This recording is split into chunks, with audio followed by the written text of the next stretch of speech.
नमस्ते महोदय। नमस्ते जी। कथं सन्ति नमो सर्वे? समीचीनमस्ति। नमो नमः। परमात्मने नमः। साकारं भुजगशयनं पद्मनाभं सुरेशं विश्वाधारं गगनसदृशं मेघवर्णं शुभांगं लक्ष्मीः कान्तं कमलनयनं योगिभिर्ध्यानगम्यं वन्दे विष्णुं भवभयहरं सर्वलोकैकनाथं। नमः श्री पुराण पुरुषोत्तमाय नमो नारायणाय। सुप्रसादः प्रसन्नात्मा विश्वदृग् विश्वभिग्भुग् विभुः सुप्रसादः प्रसन्नात्मा विश्वदृग्विश्वभुक्विभुः सत्कर्ता सत्कृतः साधुर्जह्नुर्नारायणो नरः सत्कर्ता सत्कृतः साधुर्नारायणो नरः असंख्येयो प्रमेयात्मा विशिष्टः सृष्टकृच्छुचिः असंख्यो प्रमेयात्मा विशिष्टः शिष्टकृच्छिः सिद्धार्थः सिद्धसंकल्पः सिद्धिदः सिद्धिसाधनः सिद्धार्थः सिद्धसंकल्पः सिद्धिदः सिद्धिसाधनः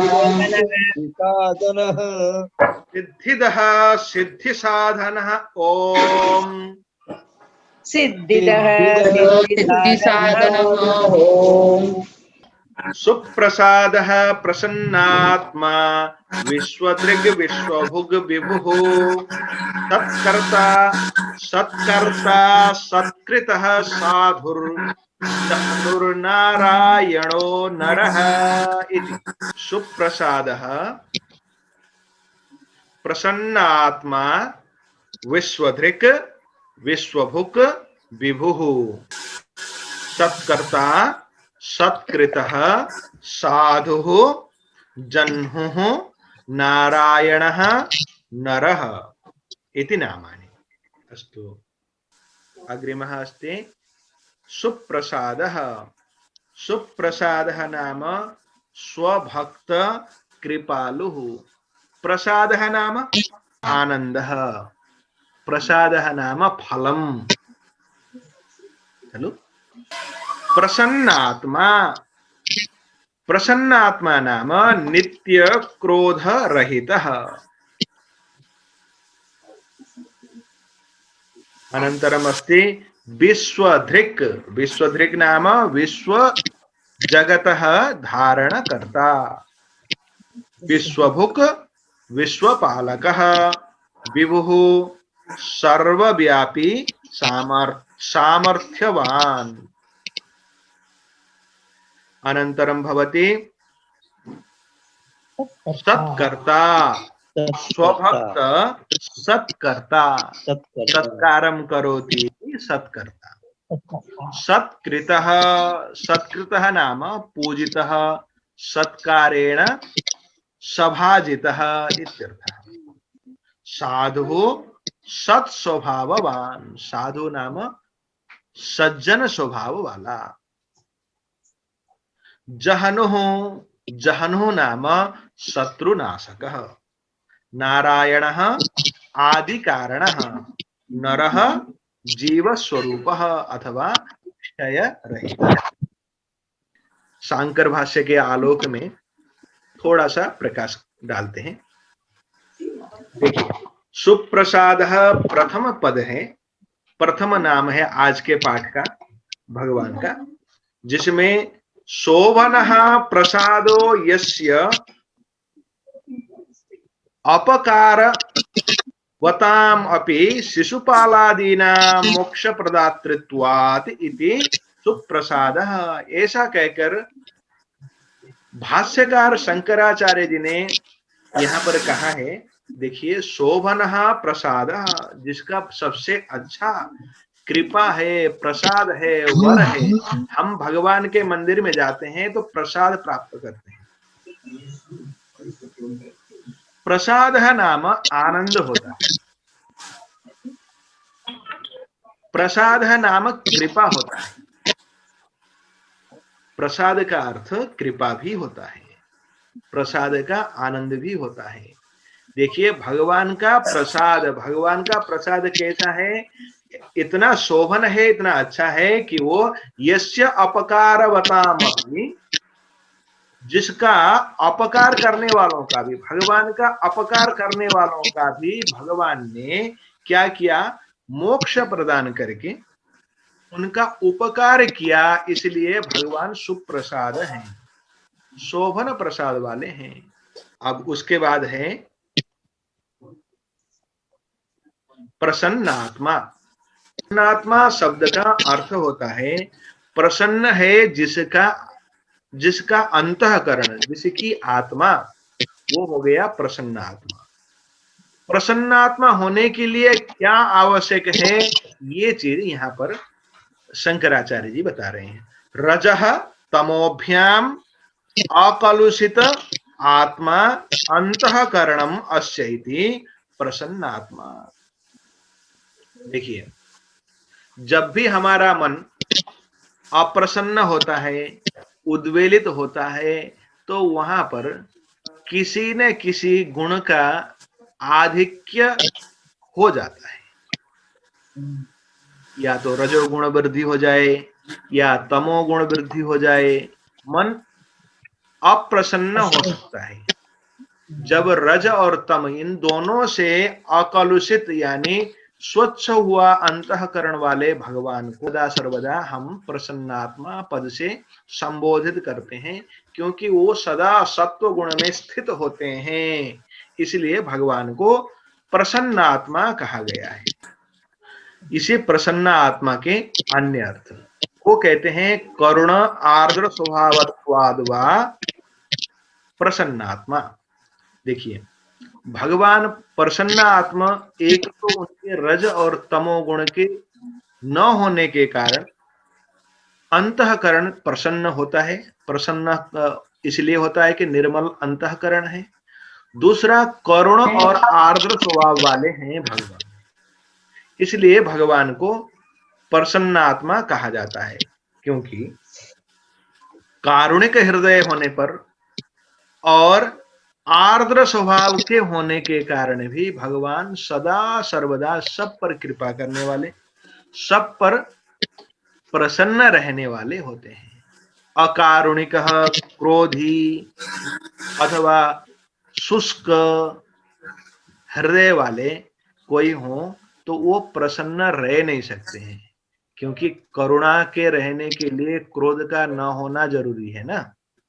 क्रोध हो, द्वेष हो, ईर्ष्या हो, वैमनस्य हो, तो दया, दाक्षिण्य, उदारता, आर्द्र स्वभाव, ये सब नहीं रह सकते हैं। इसलिए भगवान के आर्द्र स्वभाव के होने के कारण अथवा दयालु होने के कारण भगवान को प्रसन्न आत्मा कहा जा सकता है। यद्वा प्रसन्न स्वभाव कारुणिक इत्यर्थः, अथवा प्रसन्न स्वभाव का कहने का मतलब है भगवान कारुणिक हैं, अथवा अवाप्त सर्व कामत्वाद वा। क्यों भगवान ऐसे प्रसन्न आत्मा हैं, तो कहते हैं भगवान अवाप्त सर्व काम है, यानी भगवान को सब कुछ प्राप्त हो चुका है, अथवा भगवान को अब प्राप्तव्य कोई चीज शेष नहीं है। अब किसी प्रकार की कामना अंतःकरण में शेष नहीं रह गए हैं, इसलिए भगवान प्रसन्न आत्मा है। जब तक कामनाएं होती हैं, जब तक हमारे अंदर किसी भी प्रकार की इच्छाएं शेष रहती हैं, तब तक प्रसन्न हृदय होना संभव नहीं होता है। अब उसके बाद विश्वधृक्। विश्वधृक् नाम विश्वम धृष्णोति वा विश्वधृक्। विश्वम विश्व को धृष्णोति धारण करते हैं। भगवान विश्व को, समस्त संसार को, पूरी सृष्टि को धारण करते हैं, इसीलिए भगवान का एक नाम है विश्वधृक्। धृषिया प्रागल्भ्य, प्रागल्भ्य के अर्थ में धृषिय धातु लगा हुआ है, ऐसा कहते हैं। कहते हैं विश्वभुक, भगवान का एक नाम है विश्वभुक। विश्वम भुंक्ते, विश्व को क्या करते हैं, भोजन देते हैं, अथवा भुनक्ति, स्वयं ईश्वर ही जीव रूप में सब में प्राप्त होकर भोगते हैं, अथवा पालयति ही, पालन करते हैं, इसलिए विश्वभुक है। अब उसके बाद कहते हैं विभु, विभु का तात्पर्य बताते हुए कहते हैं हिरण्यगर्भादि रूपेण विविधम भवती इति विभु, भगवान हिरण्यगर्भ के रूप में जगत की आदि सृष्टि के आधार स्वरूप कारण बन के, पुनः हिरण्यगर्भ से क्या महत्त्व, महत्त्व से अहंकार, अहंकार से पंच तन्मात्राएं, पंच महाभूत, पंच इंद्रियां इत्यादि इत्यादि अनेक प्रकार भगवान हो जाते हैं। इसलिए भगवान हिरण्यगर्भ आदि के द्वारा आदि के रूप में विविध हो जाते हैं, इसलिए भगवान का एक नाम है विभु। विभु शब्द, उसके बाद ये कहते हैं कि विभु का अर्थ नित्यम विभुम, ऐसा मुंडकोपनिषद में प्राप्त होता है। इस मंत्र के आधार पर ऐसा कहा जा सकता है। देखिए विभु शब्द का मतलब तो होता तो किंचित मात्र को हम विभु कहते हैं। भू का मतलब होना होता है ना, भू धातु से भवती बनता है। विभू का मतलब होता है विशेषेण भू, यानी अपने प्रकाश स्वरूप में वर्तमान, किसी अन्य चीज से अनस्पृष्ट अथवा केवल और केवल भगवान का वो आदि स्वरूप को विभू कहते हैं। अब विशेषेण भवती, बी उपसर्ग के अनेक अर्थ होते हैं। उपसर्ग धातु के अर्थ को अनेक प्रकार से बदलने में समर्थ होता है, ये तो आप लोग सभी जानते होंगे। देखिए एक ये भू धातु के ले लीजिए, बी उपसर्ग लगा तो विभू बना, प्र उपसर्ग लगा तो प्रभु बना, है ना। और अभी उपसर्ग लगेगा तो क्या हो जाएगा, अभिभू, हराने वाला अथवा हारने वाला। तो अर्थ, ये उपसर्ग अर्थ को अन्यत्र ले जा सकते हैं, अनर्थ भी करा सकते हैं, बहुत उत्कृष्ट अर्थ भी दे सकते हैं। आहारा, हार, संहार, विहार, परिहार, ऐसा उदाहरण देते हैं सभी आचार्य लोग कि जैसे ह्री धातु है, जिससे आ उपसर्ग लगा देंगे तो आहार, बी उपसर्ग लगा देंगे तो विहार, भ्रमण करना, है ना, और प्र उपसर्ग लगा देंगे तो प्रहार, लड़ाई करना, और परि उपसर्ग परिहार, त्याग देना, और सम उपसर्ग लगा देंगे तो संहार, मारना हो जाएगा। ह्री धातु, धातु एक है लेकिन उपसर्ग जब भी लगते हैं तो अर्थ का अनर्थ हो जाता है। ऐसे ही यहाँ पर बी उपसर्ग है, ऐसा आचार्य शंकर जी का मत है। ठीक है, और इससे अनेक अर्थ अन्य भी निकाल सकते हैं। बी को, बी उपसर्ग का अन्य अर्थ लेते हुए अन्य अर्थ भी हो सकते हैं। जी, विभूति, विभूति शब्द भी है, विभू से बना है, विभूति। हाँ जी, हाँ जी, बिल्कुल बिल्कुल। विभूति शब्द विभू से, बी उपसर्ग है, भू धातु है, उसमें तिप कोई प्रत्यय लगा हुआ है, विभूति ही बन जाता है। विभूति का मतलब भी यही होता है, प्रकाश स्वरूप, दीप्यमान आत्मा, कोई बहुत उत्कृष्ट व्यक्ति, ऐसा अर्थ होता है ना। जी जी, हाँ। सत्करोति पूजयति इति सत्कर्ता, भगवान कैसे हैं, सत्कार करने वाले हैं। सत्करोति, सत्कार करते हैं, पूजयति इति, पूजा करते हैं, अथवा उसको क्या करते हैं, उसकी सभी प्रकार से सेवा करते हैं, इसलिए भगवान सत्कर्ता है। इस भगवान के इस सत्कर्ता वाले भाव को बहुत से भक्तों ने अनुभव किया। प्रहलाद नारद पराशर पुंडरीक व्यासांबरीश सुकसौनक भीष्म दाल्भ्यान रुक्मांगदार्जुन वशिष्ठ विभीषणादीन पुण्यान परम भागवतान स्मरामि। ये जो पुण्य स्तोत्र वाले, पुण्यमय नाम वाले जो भगवान के परम भागवत हैं, परम भक्त हैं, ऐसे अनेकों ऐसे भक्त हुए हैं जिनकी सेवा भगवान ने स्वयं की है। आवश्यकता की घड़ी में भगवान स्वयं उपस्थित, साक्षात द्रौपदी हैं, अन्य भी भक्त। तो भगवान सत्करोति, इसलिए सत करता है। सत्कृतः, भगवान सत्कृत तो है नहीं।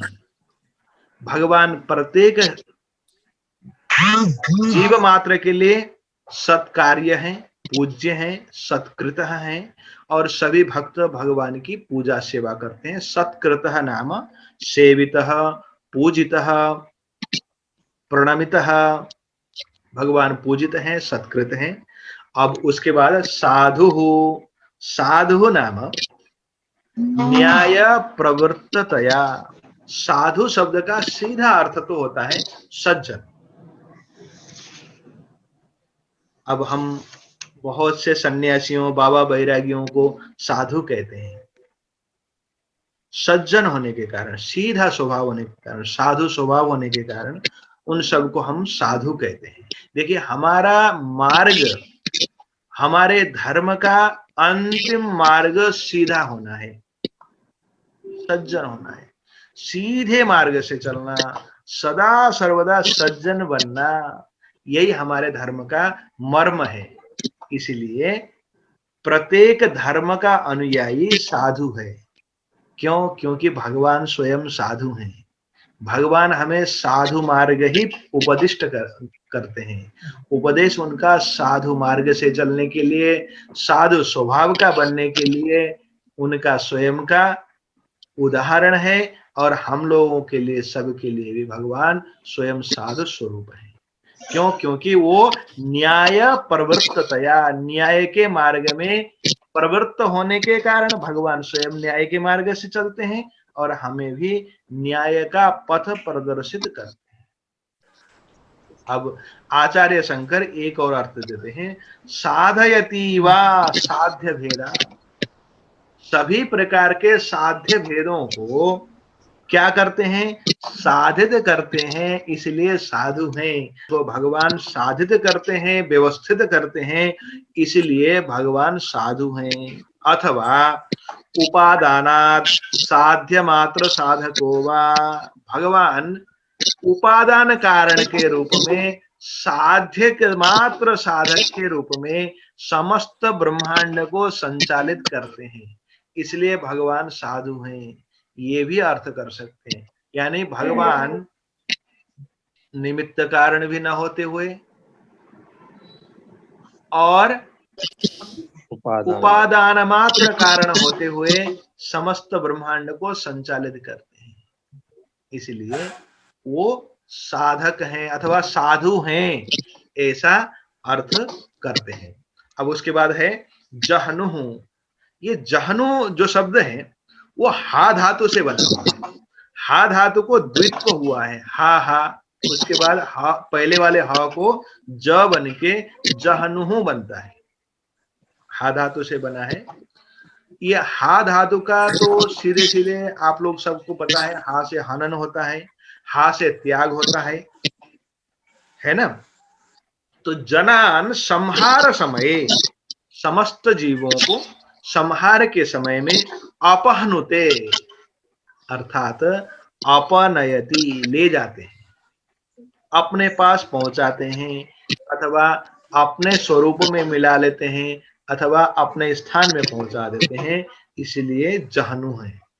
जहाति, त्याग देते हैं। अविदुषो भक्तान नयति परम पदम इति वा जहनु देहि। एक और अर्थ करते हैं जहाति, ये भी हा त्यागे अर्थ से ही बनता है। जहाति त्याग देते हैं, अविदुषः यानी जो विद्वान नहीं है अथवा जो मूर्ख है, जो असज्जन है, जो सज्जन द्वेषी है, उसको त्याग देते हैं और भक्तान अपने भक्तों को नयति ले जाते हैं। कहा? परम पदम, परम पद को, मोक्ष पदवी की ओर भगवान अपने भक्तों को ले जाते हैं, इसलिए वो जहनु है, जहनु। अब उसके बाद है नारायण। ये नारायण शब्द की व्याख्या करते हुए आचार्य शंकर जी ने कम से कम 2 पन्ने तो पूरे किए हैं, मैंने कुछ लिया है। नारायण शब्द बहुत प्यारा है और भगवान के नारायण नाम को सुनने मात्र से तो जगतगुरु शंकराचार्य जी नतमस्तक हो जाते थे। और आप लोगों ने चरपट मंजरी तो सुना ही होगा, वहां पर भी गाया है। गीता नाम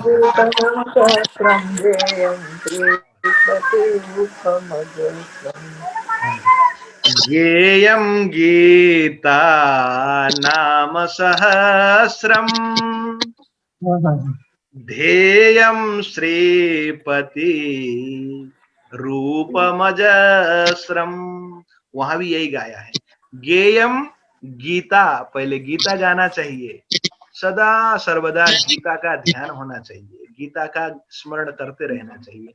और नाम सहस्रम, भगवान के सहस्र नाम यानी विष्णु सहस्र नाम का पाठ रोज करना चाहिए। ये तो मेरा टॉनिक है, ऐसा आचार्य शंकर जी कहते हैं, जगत गुरु शंकराचार्य जी कहते हैं। तो अब नारायण के नाम की बात ही आ गई तो वो बहुत लंबी व्याख्या करते हैं, मैंने थोड़ी सी दी है। मैं कहता हूं नर आत्मा, नर है आत्मा, ततः जातानि आकाशादि, उसके उससे, नर का अर्थ है आत्मा, उससे हुए हैं कौन? आकाश, आकाश से वायु, वायु से पंच महाभूत, आकाश आदि पंच महाभूत हुए हैं। इसीलिए नारायणी कार्याणि तानि कारणात्मना व्याप्नोति अतश्च, देखिए वो सब क्या हुए? नारायणी हुए, यानी नर से हुए हैं वो आकाश आदि पंच महाभूत, इसलिए नारायणी हुए। ये सब कार्य पंच महाभूत इत्यादि जितने भी कार्य हैं उन सबको यह नर आत्मा के रूप में, कारण आत्मा के रूप में व्याप्नोति, व्याप्त हो जाता है, व्याप्त कर लेता है, ढक लेता है, अथवा अणु अणु में ये क्या होता है? ओतप्रोत हो जाता है, घुल मिल जाता है। अतः तानि अयनम अस्य, ये सब कण कण अणु अणु भगवान के अयन है, वासस्थान है। इसलिए भगवान का नाम नारायण हो गया। कैसे हुआ? देखिए, नर आत्मा है, नर से उत्पन्न हुए सब पंच महाभूत से लेकर समस्त ब्रह्मांड वो नारायणी हो गए। नारायणी में भगवान का अणु अणु में कण कण में वास है, इसलिए वो नारायण हो गए, क्योंकि अयन का अर्थ होता है नारायण। अब उसके बाद एक नासदीय उपनिषद का मंत्र है, यच्च किंचित जगत सर्वं दृश्यते श्रूयतेऽपि वा अंतर्वहिश्च तत्सर्वं व्याप्य नारायण स्थितः। ऐसा नासदीय उपनिषद में प्राप्त होता है।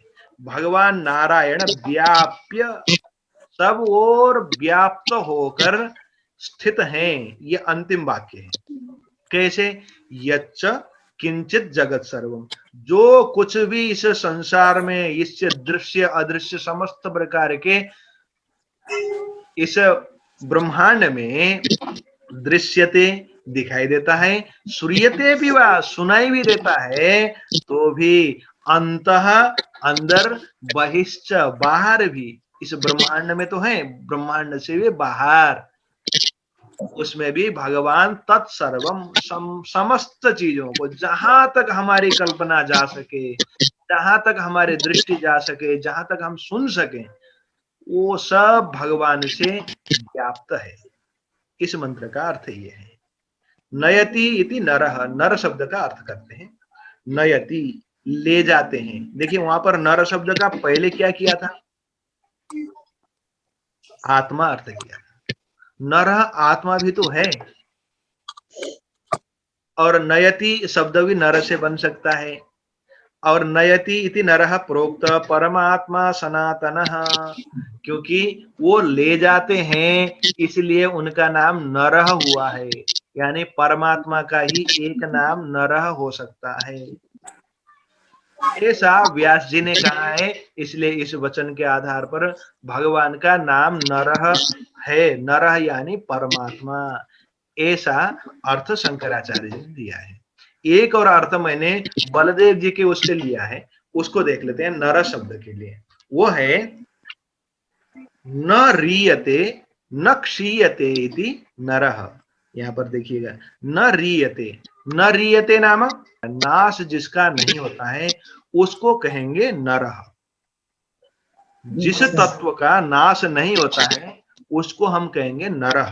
कि नरः शब्द इस अर्थ में हुआ है, नृ से नरः बना है, नृ धातु है, ऐसा नहीं। न रीयते, जिसका नाश नहीं होता है, जिसका क्षय नहीं होता है। और ऐसा क्षय न होने वाला, नाश न होने वाला तत्व क्या है इस संसार में? एकमात्र तत्व है। प्रत्येक शब्द का यदि हम गहराई से चिंतन करें तो एक ही परब्रह्म विषय का संख्येयो प्रमेयात्मा विशिष्टः सृष्टकृत् शुचिः सिद्धार्थः सिद्धसंकल्पः सिद्धिदः सिद्धिसाधनः असंख्येयः अप्रमेयात्मा विशिष्टः सृष्टकृत् शुचिः सिद्धार्थः सिद्धसंकल्पः सिद्धिदः सिद्धि साधनः। ओम असंख्येयाय नमः। ओम अप्रमेयात्मने नमः। ओम विशिष्टाय नमः। ओम शिष्टकृते नमः। ओम शुचये नमः। ओम सिद्धार्थाय नमः। ओम सिद्धसंकल्पाय नमः। ओम सिद्धिदाय नमः।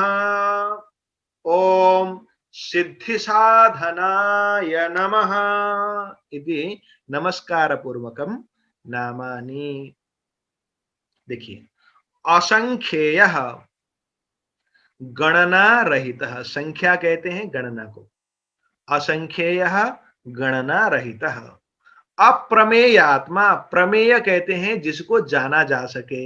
अप्रमेयात्मा नाम अप्रमेय अज्ञेय स्वरूप। विशिष्टः अपरिमित ऐश्वर्यशाली। शिष्टकृत सज्जन पालकः। शुचिः निरंजनः। सिद्धार्थः कार्य सिद्धये यत्नकर्ता। सिद्ध संकल्पः पूर्ण मनोरथः। सिद्धिदः देव मानव मनो अभिलषित दाता। सिद्धि साधनः निर्विघ्न कार्य साधकः। देखिए, असंख्येयः, असंख्येय का मतलब होता है यस्मिन् संख्या नाम रूप भेदादिः न विद्यते इति असंख्य।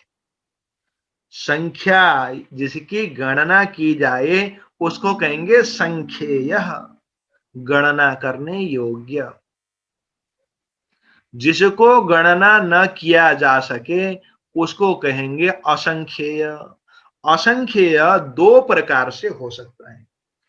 एक नाम हो, गौ, कुक्कुर, श्वान, कपोतः, बिड़ाल इत्यादि इत्यादि नाम के द्वारा हम संख्या कर सकते हैं, गणना कर सकते हैं, जान सकते हैं। दूसरा, रूप के आधार पर भी हम उसको क्या कर सकते हैं, परिगणना में ला सकते हैं। भगवान के नाम अनेक हैं, किंतु भगवान के नाम से भगवान के समस्त गुणों को, समस्त स्वरूप को हम प्रकट नहीं कर सकते, एक बात। दूसरा, भगवान का स्वरूप ही निर्गुण है। नाम और रूप आने के लिए, होने के लिए तो गुण का होना जरूरी है ना। किसी भी वस्तु का ही तो नाम रखेंगे, नाम होने के लिए कोई वस्तु होना चाहिए, विग्रहवान होना चाहिए। भगवान इसलिए असंख्येय हैं। जैसे आकाश, आकाश को एक कहें, अनेक कहें, कोई फर्क नहीं पड़ता। और आकाश की परिमिति के विषय में हम इतना बड़ा है ऐसा संख्या में माप भी नहीं सकते, अपरिमेय है। ऐसे ही भगवान का स्वरूप है। अप्रमेय आत्मा, अप्रमेय, जाना न जा सकने वाला। स्वरूप के रूप में, स्वरूपम अर्थात स्वरूप जिसका इतना ही बड़ा है, ऐसा ही है, ऐसा आकलन किया ना जा सकने वाला होने के कारण भगवान को अप्रमेयात्मा कहा जाता है। अर्थात अप्रमेय स्वरूप का यह अभिप्राय है कि भगवान को हम प्राप्त हो सकते हैं भगवान की अनुकंपा से। भगवान का क्या स्वरूप है, इतना है ऐसा हम परिमापन नहीं कर सकते। प्रमेय अर्थात ज्ञेय होकर इसको इत्थमिदं ऐसा हम समझ नहीं सकते हैं, ऐसा अर्थ हम समझ सकते हैं। अब उसके बाद है विशिष्ट, वि उपसर्ग के बाद शिष्ट। शिष्ट का मतलब अच्छा, अथवा विशिष्ट नाम अतिशेते, अर्थात सबको क्या करते हैं, पराभूत कर देते हैं। सर्वम, सबको, अतिशेते, हरा देते हैं, अथवा अभिभूत कर देते हैं, अथवा दबा देते हैं। अतः विशिष्ट, भगवान के प्रकाश के सामने सभी प्रकाश क्या है, नगण्य है। भगवान के स्वरूप के सामने कोई भी स्वरूप नहीं है। भगवान एकमात्र दृष्टा है, भगवान एकमात्र चेतन है। इस प्रकार से भगवान को विशिष्ट कहा गया है। शिष्टम शासनम, शिष्ट कहते हैं शासन को। तत्करोति, इसलिए भगवान को कहते हैं शिष्टकृत। शिष्टकृत, शासन को करने के कारण, सब पर शासन लगाने के कारण, अथवा संचालित करने के कारण। भगवान स्वयं संचालन नहीं करते, किंतु भगवान के द्वारा संचालित होने के कारण शिष्टकृत शासन करते हैं, इसलिए भगवान का नाम शिष्टकृत है।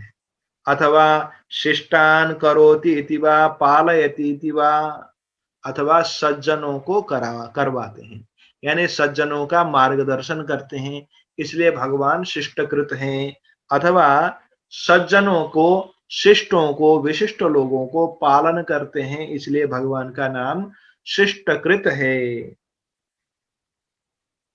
अब उसके बाद यहाँ पर एक तादात्म्य को दिखाने के लिए सामान्य वचनों धातुर विशेष वचनों दृष्ट कुरु काष्ठान इत्यादि आहरणे यथा तद इति वा शिष्टकृत। शिष्टकृत शब्द का अर्थ यहाँ पर जो लिया है, अभी तक हमने जो कहा है, देखिए शिष्ट को बना, शिष्ट को क्या करते हैं, बनाते हैं अथवा करते हैं, अथवा शिष्टों को, सज्जनों को पालन करते हैं, अथवा शिष्ट अर्थात शासन करते हैं। ये तीन अर्थों में से हम सामान्य वचन और विशेष धातु वचन का अर्थ कभी कभी सामान्य वचन का विशेष अर्थ देने वाला भी होता है, इसलिए ऐसे विशेष अर्थ आते हैं, ऐसा शंकराचार्य जी बोलते हैं।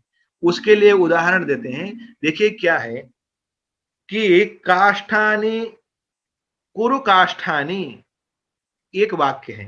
कुरु काष्ठानी, कुरु का मतलब होता है करो, काष्ठानी का मतलब होता है लकड़ियां, तो लकड़ियां करो, यही अर्थ होता है शब्द का अर्थ तो। किंतु कुरु काष्ठानी कोई शिष्ट विशिष्ट व्यक्ति, कोई आचार्य, कोई गुरु शिष्य को कह रहा है तो लकड़ियों को बनाओ नहीं कह रहा है। लकड़ियां बनाना उसका काम नहीं है, विधाता का काम है। लकड़ियां हमसे बनेंगे भी नहीं। कुरु काष्ठानी शब्द का अर्थ होता है लकड़ियां लेकर आओ। अब कुरु शब्द का यहां लाओ तो वो अर्थ है ही नहीं, लेकिन कभी कभी विशेष वचन में अर्थांतर को भी स्वीकार कर लेता है। अगर काव्य शास्त्र की दृष्टि से कहें तो इसको व्यंग्य कहते हैं।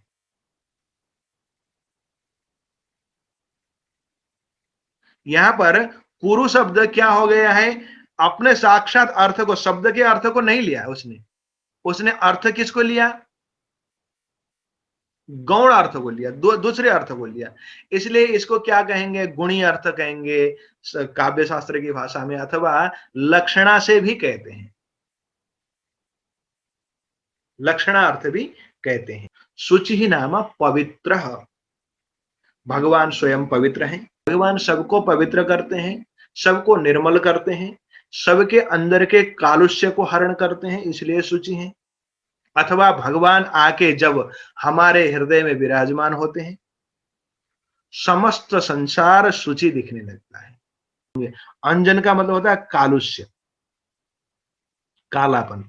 दीपक जलाते हैं तो ऊपर अंजन बनता है, उस कालुष्य से रहित है ना, निर्मल। अब उसके बाद कहते हैं सत्य काम सिद्धार्थ। सिद्धार्थ एक गौतम बुद्ध का भी नाम है ना। सिद्ध और अर्थ दो शब्द हैं वहां पर, सिद्ध और अर्थ। देखिए, सिद्ध निवृत्त, समाप्त हो गए हैं। अर्थ्यमानो अर्थो अस्य इति सिद्धार्थ।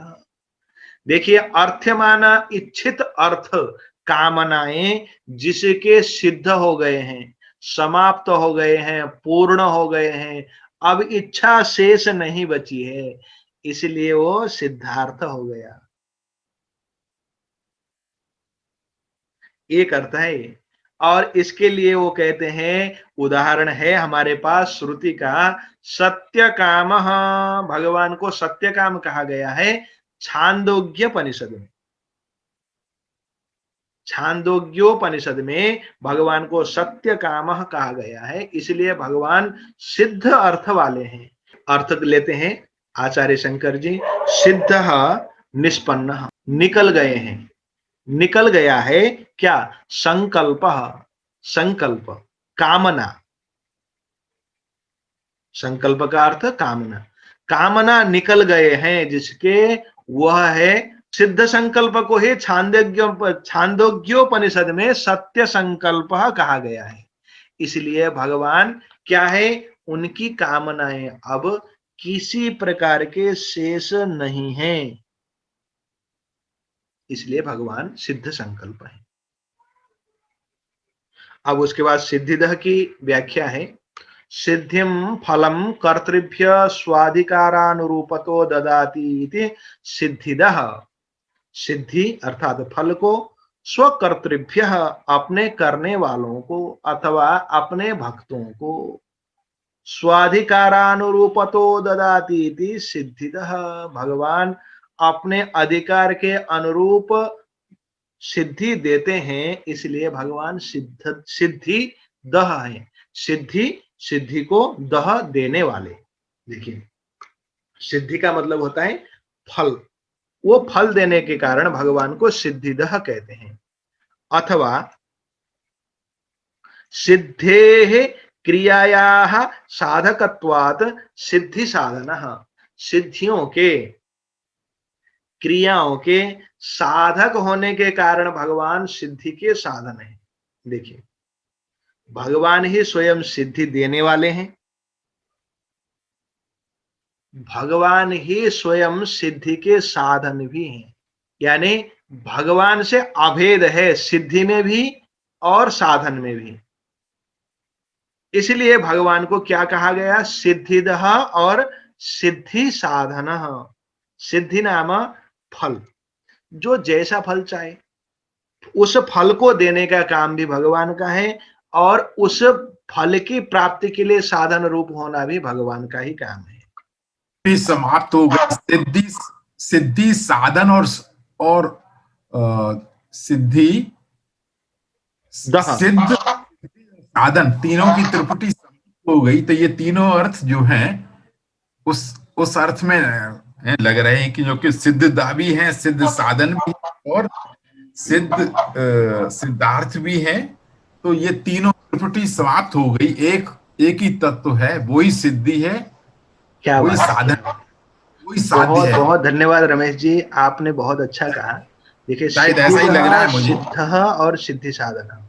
जी, नारायण शब्द में नार शब्द का अर्थ ब्रह्मांड या संसार है। हाँ जी, अप्रकेत सलिल है नार शब्द का एक अर्थ। अच्छा अच्छा। अप्रकेत सलील का अभिप्राय होता है कि जिस जल का कोई भी दूसरा नाम न दिया जा सके, वो जल नहीं है, सलिलवत है, यानी तरंगवत तो है, वो जल नहीं है, इसलिए अप्रकेत पहले विशेषण के रूप में लगा हुआ है। सृष्टि के आदि स्वरूप में जब भगवान भी क्या थे, हिरण्यमय थे, हिरण्य गर्भ थे, उस समय के अप्रकेत सलिल की बात होती है। तो उसको नार कहा गया है। नर को साक्षात आत्मा है, ऐसा जगत गुरु शंकराचार्य जी का मत है। नहीं, जैसे नर नारायण जो अवतार होता है उसमें नर से अर्थ क्या होता है वहां पर अर्थ भिन्न है। अच्छा, वहां भिन्न नर हम जीव है, भक्तों से नारायण मतलब जीवाधिपति है। अच्छा अच्छा, तो गुण से बंधा हुआ नहीं है, वो नारायण है। माया के अधीन नर और मायापति नारायण। इस तरह से उसका, हाँ जी, इस तरह से। ओम पूर्णमदः पूर्णमिदं पूर्णात् पूर्णमुदच्यते पूर्णस्य पूर्णमादाय पूर्णमेवावशिष्यते। नमो नमः। नमो नमः। पुनर्मिलामः। धन्यवादः। पुनर्मिलामः। धन्यवादः। श्वः पुनर्मिलामः। पुनर्मिलामः। धन्यवादः।